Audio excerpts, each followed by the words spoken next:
Jika kamu mengira ini hanya kisah rumah tangga biasa, bersiaplah.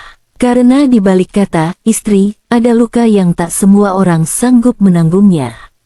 Dan inilah kisahku. Kisah seorang perempuan yang hampir kehilangan segalanya. Aku adalah istrinya yang sah. Namaku tertera di buku nikah, fotoku terpajang di ruang tamu, dan aku yang menemaninya dari nol hingga hidup kami tampak utuh di mata orang lain. Namun tak ada yang tahu, di balik pintu rumah yang selalu terkunci rapi, aku hidup sebagai perempuan yang pelan-pelan kehilangan suara. Senyumku hanya properti sosial. Hatiku seringkali tertinggal di kamar, menangis sendirian. Kehamilanku datang seperti cahaya kecil di lorong yang gelap. 2 garis merah itu bergetar di tanganku, bukan karena takut, tapi karena harap. Kupikir, inilah jawaban dari jarak yang selama ini terasa. Anak ini akan menjadi jembatan, alasan baginya untuk kembali memandangku sebagai istri, bukan sekadar bayangan yang menyiapkan makan malam. Namun malam itu, ketika ku beritahu kabar itu, wajahnya membeku.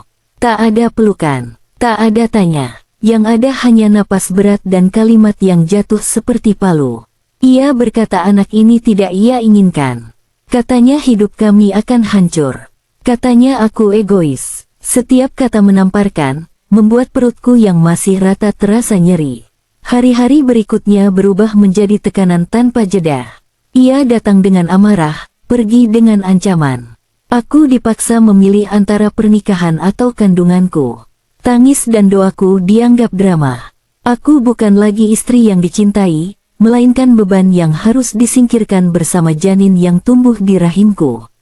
Yang paling menghancurkan bukan hanya penolakannya, tapi alasan di baliknya. Aku mulai menyadari ada anak lain yang ia lindungi sepenuh hati, anak dari perempuan yang merusak rumahku. Anak itu ia sebut masa depan. Sementara anakku, darah dagingku, ia anggap kesalahan yang harus dihapus. Di titik itulah aku mengerti, kehamilan ini bukan sekadar tentang menjadi ibu. Ini tentang harga diriku sebagai perempuan. Tentang rahim yang dipaksa tunduk oleh ego seorang suami. Dan tentang luka yang baru saja membuka bab pertama dari kehancuran rumah tanggaku. Sejak malam penolakan itu, rumah kami tak lagi terasa seperti tempat pulang. Dinding-dindingnya seakan menyimpan gema pertengkaran yang tak pernah selesai. Ia semakin jarang menatapku, dan bila berbicara, suaranya dingin, penuh perintah. Kehamilanku tak lagi kusebut sebagai kabar bahagia, melainkan rahasia yang kututup rapat karena setiap pembahasan selalu berakhir dengan air mata. Ia mulai menghitung segala sesuatu seperti akuntan yang kejam. Biaya hidup, masa depan, reputasi keluarga. Semua dijadikan alasan untuk menekan keputusanku. Katanya, aku harus berpikir logis, bukan perasaan. Katanya, perempuan sepertiku harus tahu diri. Setiap kalimatnya merampas keberanianku sedikit demi sedikit. Aku mencoba bertahan dengan doa. Setiap malam, aku memeluk perutku yang masih kecil, berbisik meminta maaf pada kehidupan yang belum sempat kuberi nama. Aku berharap Tuhan melunakkan hatinya. Tapi harapan itu seperti berteriak di ruang hampa. Yang datang justru ancaman, disampaikan dengan nada datar, seolah ini hanya urusan sepele. Suatu hari, ia membawa orang tuanya dalam percakapan yang menjebak. Aku duduk di tengah, dikelilingi tatapan yang menilai. Tak satu pun bertanya bagaimana perasaanku. Yang dibahas hanya satu, aku harus mengalah demi kebaikan bersama. Kata mengalah terasa seperti pisau yang diarahkan ke rahimku. Aku mulai merasa sendirian, meski dikelilingi banyak orang.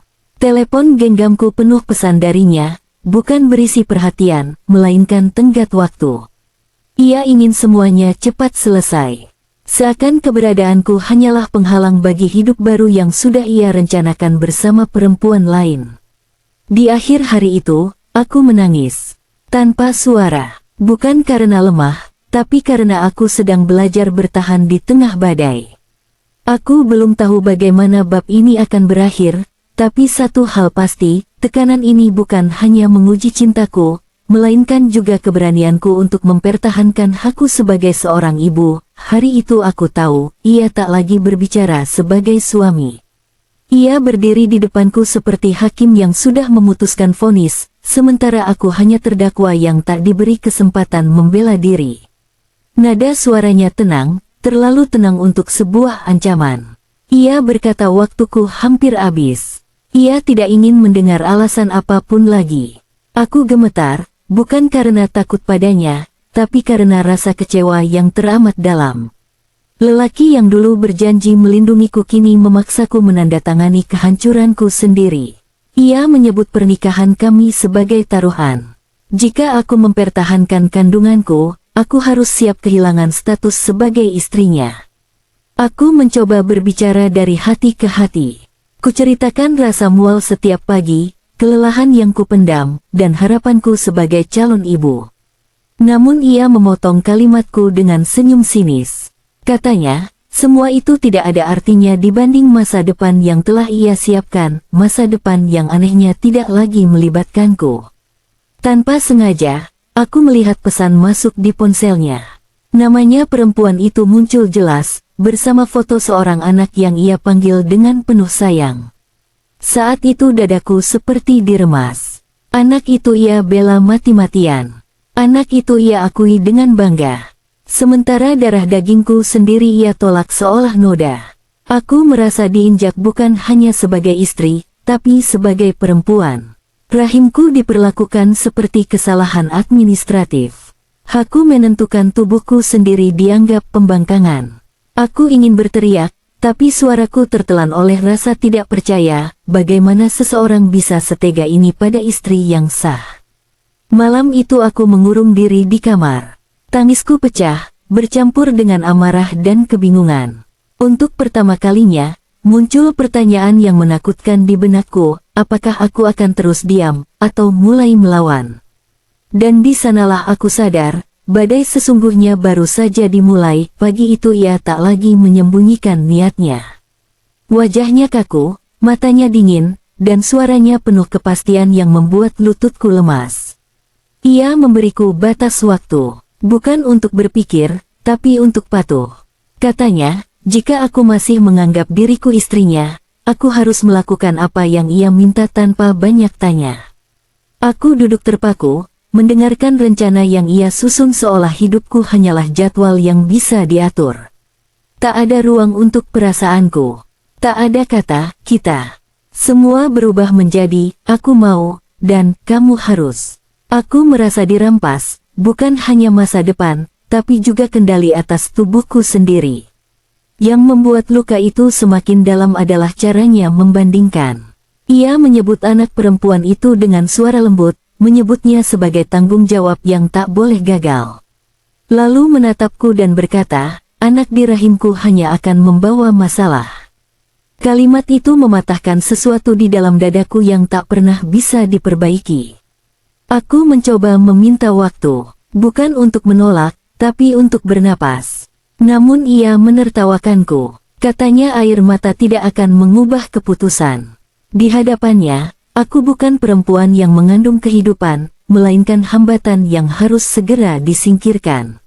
Malamnya, aku berdiri lama di depan cermin. Wajahku pucat, mataku sembab. Untuk pertama kalinya aku bertanya pada diriku sendiri, sampai kapan aku membiarkan diriku diinjak demi status sebagai istri. Untuk pertama kalinya pula, muncul keberanian kecil yang selama ini terkubur oleh takut. Di tengah keheningan itu, aku meletakkan tanganku di perutku dan berjanji dalam hati. Apapun yang terjadi, aku tidak akan lagi menyerahkan harga diriku pada seseorang yang tak mampu menghargai kehidupan. Ultimatum itu, mungkin melukaiku, tapi juga membangunkanku. Sejak malam itu, aku berhenti menangis di hadapannya. Bukan karena lukaku sembuh, tapi karena aku lelah memberi tontonan pada orang yang tak pernah peduli. Aku mulai menyimpan air mata untuk diriku sendiri, dan menyembunyikan ketakutanku di balik sikap yang lebih tenang. Ia mengira aku mulai menyerah. Padahal sesungguhnya, aku sedang mengumpulkan kekuatan. Aku mendatangi orang yang selama ini ku percaya, bukan untuk mengadu, tapi untuk memastikan aku tidak gila. Saat ku ceritakan semuanya, aku melihat keterkejutan di wajah mereka. Untuk pertama kalinya, ada yang berdiri di sisiku, bukan memintaku mengalah. Dari situlah aku sadar, diamku selama ini justru memberi ruang baginya untuk terus menindas. Sementara itu, sikapnya semakin yakin. Ia mulai membicarakan rencana hidupnya tanpa rasa bersalah. Nama perempuan itu disebutnya tanpa ragu. Anak itu dielu-elukannya seolah simbol kemenangan. Aku mendengarkan dengan hati yang bergetar, tapi kali ini bukan karena takut, melainkan karena kemarahan yang akhirnya menemukan arah. Aku mulai menyiapkan diriku secara diam-diam. Dokumen-dokumen penting kusimpan rapi. Pesan-pesan yang dulu kuabaikan kini kubaca ulang dengan mata terbuka. Setiap ancaman, setiap tekanan, setiap kata yang merendahkanku, semuanya menjadi pengingat bahwa aku tidak salah karena ingin mempertahankan hidup yang ada di rahimku. Suatu sore, ia kembali menagih jawaban. Dengan nada yang sama dinginnya, ia bertanya apakah aku sudah siap bersikap dewasa. Aku menatapnya lama. Untuk pertama kalinya, aku tidak menunduk, tidak menjawab dengan air mata. Hanya diam yang penuh arti. Di dalam diriku, keputusan itu akhirnya bulat. Apapun risikonya, aku tidak akan lagi berjalan di jalur yang ia paksakan. Jika ia memilih anak dari perempuan lain, maka aku akan memilih diriku sendiri dan kehidupan yang sedang tumbuh bersamaku. Dan sejak saat itu, aku tahu arah cerita ini tak akan lagi bisa ia kendalikan. Keheningan di rumah itu akhirnya pecah. Ia pulang dengan wajah penuh keyakinan, seolah aku hanyalah keputusan yang tinggal disahkan. Tanpa basa-basi, ia kembali menekan, mengulang ultimatum yang sama. Kali ini ditambah ancaman yang lebih halus namun menusuk statusku, nama baik keluargaku, dan masa depanku sebagai istri. Aku menarik napas panjang sebelum menjawab. Tanganku gemetar, tapi suaraku tidak. Aku mengatakan satu hal yang membuatnya terdiam, aku tidak akan melakukan apapun yang ia paksakan. Kalimat itu sederhana, namun terasa seperti gempa kecil yang mengguncang harga dirinya. Matanya menyipit, seolah tak percaya aku berani menolak. Ia meninggikan suara, mencoba mengembalikan kendali dengan amarah. Ia menyebutku keras kepala, tidak tahu diri, bahkan menyalahkanku atas keretakan rumah tangga kami. Tapi kali ini kata-katanya tidak lagi menghancurkan.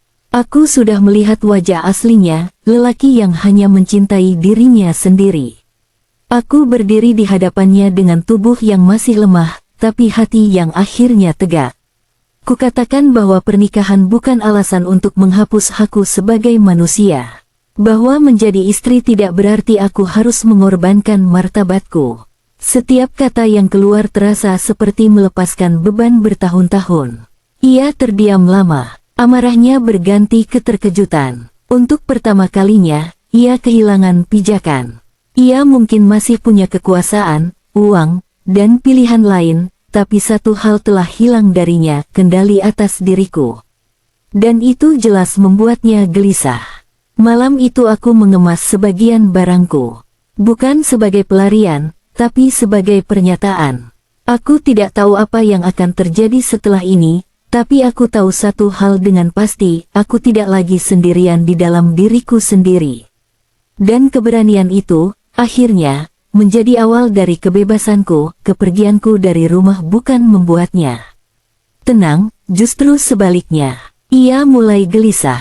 Pesan-pesan singkatnya berdatangan, nadanya berubah-ubah antara marah, memerintah, lalu berpura-pura peduli. Untuk pertama kalinya, ia kehilangan akses penuh atas hidupku. Dan kehilangan itu membuat topengnya perlahan retak.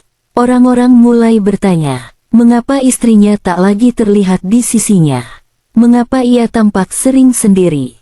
Cerita yang ia susun rapi mulai bocor dari celah-celah kecil yang tak bisa ia tutup. Sementara itu, aku memilih diam, membiarkan kebenaran menemukan jalannya sendiri tanpa perlu aku teriak-teriak. Yang mengejutkanku, tekanan kini berbalik arah. Ia mulai memohon agar aku kembali, bukan karena cinta, melainkan karena ketakutan.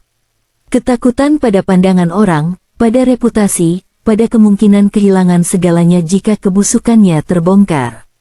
Kata-kata manisnya terdengar kosong, seperti naskah lama yang dipaksakan ulang. Aku mendengar kabar tentang perempuan itu. Hubungan mereka tak seindah yang ia banggakan. Masalah demi masalah muncul, dan anak yang ia pilih ternyata bukan jaminan kebahagiaan. Untuk pertama kalinya, aku melihatnya sebagai manusia rapuh, bukan sosok besar yang dulu membuatku takut. Di tengah semua itu, aku mulai memulihkan diriku. Perlahan, aku belajar tersenyum tanpa rasa bersalah. Aku menjaga diriku dan kehidupan yang masih bersamaku. Setiap detak jantung kecil itu menjadi pengingat bahwa aku telah memilih dengan benar. Kini aku paham, kejatuhannya bukan karena aku membalas dendam, melainkan karena kebohongan tak pernah bisa berdiri lama. Dan saat kebenaran mulai menyusulnya dari belakang, aku justru melangkah maju, meninggalkannya di masa lalu yang ia ciptakan sendiri. Hari itu ia datang menemuiku dengan wajah yang tak lagi penuh kuasa. Matanya merah, langkahnya ragu, seolah ia tahu percakapan ini akan menentukan segalanya. Ia berbicara panjang lebar tentang kesalahpahaman, tentang tekanan hidup, tentang niat memperbaiki keadaan. Namun di balik semua itu, aku mendengar satu hal yang jelas, ketakutan. Tanpa sengaja, atau mungkin karena ia terlalu lelah menjaga sandiwara, kebenaran itu akhirnya terbuka. Hubungannya dengan perempuan itu tak lagi rahasia. Cerita yang selama ini ia putarbalikkan mulai bertabrakan satu sama lain. Aku mendengarkan dengan tenang, membiarkannya tenggelam dalam kata-katanya sendiri. Ia meminta pengertian, bahkan berani meminta maaf. Tapi permintaan maaf itu datang terlambat, setelah terlalu banyak luka yang ia anggap sepele. Aku menyadari, ia tak menyesal karena telah menyakitiku, melainkan karena kini ia harus menanggung akibatnya sendirian. Di hadapannya, aku tidak lagi perempuan yang gemetar. Aku berdiri sebagai diriku sendiri, dengan suara yang utuh. Kukatakan bahwa kebenaran selalu menemukan jalan, dan hari ini ia berdiri tepat di depannya. Tidak ada teriakan, tidak ada air mata, hanya batas yang kutarik dengan tegas. Wajahnya runtuh. Untuk pertama kalinya, ia benar-benar kehilangan pijakan. Reputasi yang ia bangun, citra keluarga yang ia banggakan, semua mulai retak di mata orang-orang terdekat. Dan aku tidak perlu melakukan apapun selain tetap jujur pada diriku sendiri. Saat ia pergi, aku merasakan kelegaan yang tak pernah kurasakan sebelumnya. Bukan karena menang, tapi karena akhirnya bebas. Bab ini menutup satu kebohongan besar dalam hidupku, dan membuka jalan menuju akhir yang selama ini kuimpikan, akhir di mana aku memilih kebenaran, dan diriku sendiri. Setelah pertemuan itu, hidupku berjalan lebih sunyi, tapi juga lebih jujur. Tak ada lagi suara bentakan, tak ada tekanan yang datang tiba-tiba. Kesunyian justru memberiku ruang untuk mendengar diriku sendiri. Untuk pertama kalinya setelah sekian lama, aku bisa bernapas tanpa rasa bersalah. Aku mulai menata ulang hari-hariku. Bangun pagi dengan tujuan yang sederhana. Menjaga diriku dan kehidupan yang masih bersamaku. Aku belajar kuat bukan dengan menantang dunia, tapi dengan menerima bahwa aku pernah terluka, dan itu tidak membuatku lemah. Setiap langkah kecil terasa seperti kemenangan yang tak terlihat. Sementara itu, kabar tentang dirinya semakin menjauh dariku. Aku mendengar secukupnya, tanpa rasa ingin tahu berlebihan. Ia kini sibuk merapikan kekacauan yang ia ciptakan sendiri. Dan anehnya, aku tak lagi merasa ingin membuktikan apapun. Kehidupanku tak lagi bergantung pada penilaiannya. Ada malam-malam ketika kenangan datang tanpa diundang. Tentang janji yang pernah diucapkan, tentang mimpi yang tak jadi nyata. Tapi kali ini, kenangan itu tak lagi menusuk. Ia hanya lewat, lalu pergi. Aku belajar memaafkan bukan untuknya, melainkan untuk ketenanganku sendiri. Di depan cermin, aku melihat perempuan yang berbeda. Masih dengan bekas luka, tapi matanya lebih terang. Aku tahu jalanku ke depan tak akan mudah, namun setidaknya aku melangkah dengan pilihan sendiri. Tidak lagi dikendalikan, tidak lagi dipaksa. Bab ini bukan tentang kemenangan besar yang dirayakan orang banyak. Ini tentang keputusan paling penting dalam hidupku, memilih diriku sendiri, tanpa rasa takut. Dan keputusan itu menjadi jembatan menuju akhir yang akan kutulis dengan tanganku sendiri. Hari itu aku berdiri di tempat yang sama sekali berbeda dari awal kisah ini. Bukan karena hidupku menjadi sempurna, melainkan karena aku akhirnya berdiri atas kakiku sendiri. Tak ada lagi bayang-bayang ketakutan yang menempel di punggungku. Yang ada hanya langkah pelan, namun pasti, menuju masa depan yang kupilih dengan sadar. Aku tak lagi menunggu pengakuan darinya. Lelaki itu kini hanyalah bagian dari cerita lama yang tak ingin kuulang. Ia memilih jalannya, dan aku memilih jalanku. Jika dulu aku bertahan demi status, kini aku melangkah demi martabat. Tidak ada lagi penyesalan, hanya pelajaran yang tak akan kulupakan. Kehidupan yang tumbuh bersamaku menjadi alasan terkuat untuk tetap kuat. Setiap harapan kecil yang kurawat menjadi bukti bahwa cinta sejati tak pernah memaksa, tak pernah mengancam. Cinta sejati justru memberi ruang untuk hidup, bukan menuntut pengorbanan yang melukai. Aku belajar bahwa perempuan tidak diciptakan untuk diam ketika disakiti.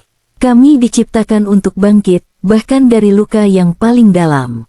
Aku mungkin kehilangan pernikahan, tapi aku menemukan kembali diriku sendiri, dan itu jauh lebih berharga.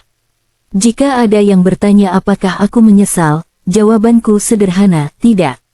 Karena dari keterpurukan itu, aku lahir kembali sebagai perempuan yang tahu batas, tahu nilai, dan tahu kemana harus melangkah. Aku tidak runtuh, aku tumbuh. Inilah akhir dari ceritaku, bukan tentang perempuan yang ditinggalkan, melainkan tentang perempuan yang memilih hidupnya sendiri. Dan dari puing-puing masa lalu, aku tidak jatuh, aku terbang.